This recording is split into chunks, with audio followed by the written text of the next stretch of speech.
ちはみんなチョコです So I haven't uploaded in about a year but I'm not really sorry. I had my own things going on and I want to talk about those a little bit but not too much, just a little bit. I have lots of announcements today, so I'll get to that later. I just wanted to talk a little bit about where I've been. I came back from Japan and I was a little bit too used to living by myself.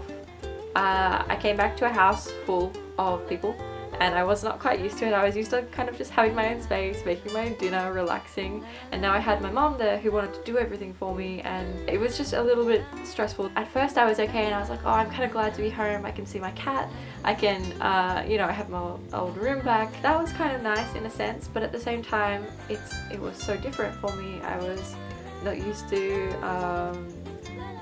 not the Australian way, but like I wasn't really used to the environment that I'd kind of just been like pulled back into. So I applied for a translation course and I was like, I'll go back to school, I'll you know, study translation. I can do this now, I can translate a piece, that's fine, I can do it, I've done it before.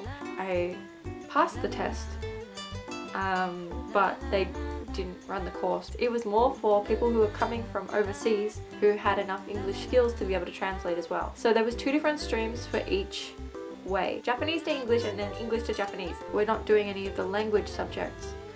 I don't really get why they didn't just mush the two classes together. They said come back in 6 months and see if there's enough people. Maybe because it's mid-year there's not as many people applying at this time of year. So I did just that and I waited and I looked for work for a long time. So I got a marketing job and I hated it, so I quit pretty soon afterwards because it was just dodgy. Since being rejected for the course, I'd lost a little bit of that enthusiasm that I had when I was applying for the test. I tried wherever I could to get ready for it, but again, the new year came around and same thing happened. I passed, but they just couldn't run the course for me because I was the only one applying for it. So I pretty much just gave up on that. This year I'm gonna go back to uni and I'm gonna do that here in Melbourne. Just because it was quite hard even in Japan to find courses that catered to foreigners.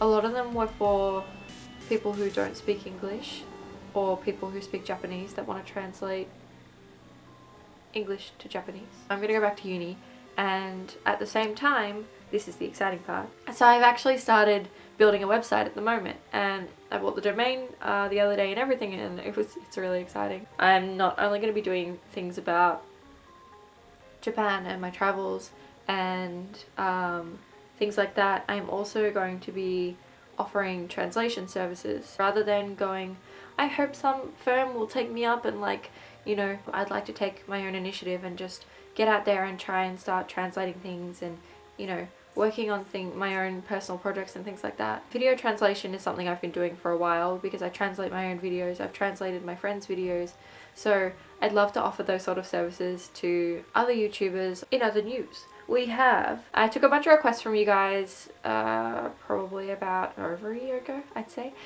So if you're still watching, I'm actually going to be catching up on those because I have a lot of time at home and there are other new videos coming, but at the same time I said I was going to do these requests and I really want to catch up with them, so I will be doing those very soon.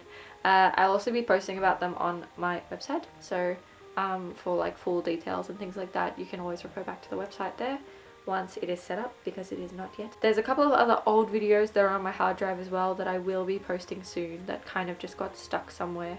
Other than that, my final announcement, I am going to Japan in May. So on May 16th I will be back in Japan for about a month.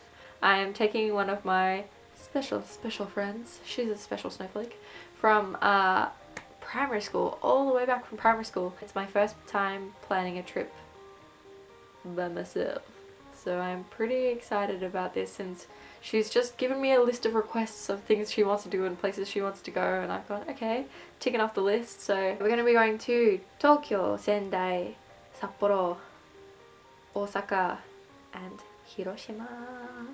We're also going to just near Fujisan for a little bit, maybe just 2 nights. Yeah, so if you want to do any meetups or anything, or just say hi, we'll be around from May through to June, mid-May through to mid-June, start of June, early June. Yeah, so we're going to be there from May 16th to June 10th, I think.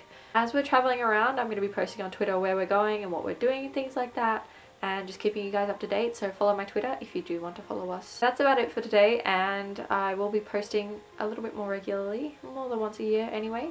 So the aim is once a fortnight, but if I can do once a week, I will do my best. Thank you for all the new subscribers who have been piling in while I have been away. Just seeing that there were still subscribers coming in even though I wasn't doing anything. Although I felt kind of bad that I wasn't posting anything, I was still kind of, it gave me a bit of a boost. I felt kind of happy that my videos were still getting out there to people and that people were still wanting to watch my content and things like that. So どうもありがとうございました。日本人の皆様にもどうもありがとうございました。日本語の動画をもっとアップしますので、ぜひそれを楽しみにしてください。これからもよろしくお願いいたします。